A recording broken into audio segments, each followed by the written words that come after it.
সত্য ন্যায় ধর্ম পথানুসরণ বচনরে কোথায় কার্যরে কিন্তু সে পথ উড়ি সদা কুপথরে যাউথাই।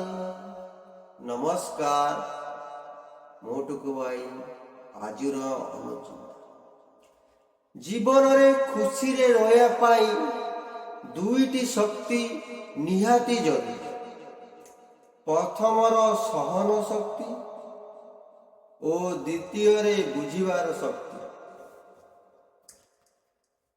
ଗୋଟେ ପୁରୁଷ ହସେ ନିଜର ଯନ୍ତ୍ରଣାକୁ ଲୁଚିବା ପାଇଁ, ଆଉ ଗୋଟେ ମହିଳା କାନ୍ଦେ ନିଜର ଭୁଲକୁ ଲୁଚିବା ପାଇଁ।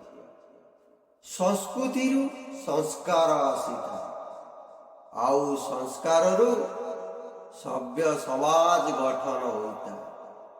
ଆଉ କିଛି ଲୋକ ଆମ ସଂସ୍କୃତିକୁ ଓଲ୍ଡ କଲଚର କହି ହତ୍ୟାକନ କରୁଛନ୍ତି, ଯାହା ଆମ ସୋସାଇଟି ଉପରେ ଡିମେଟ୍ରି ପକାଉଛି।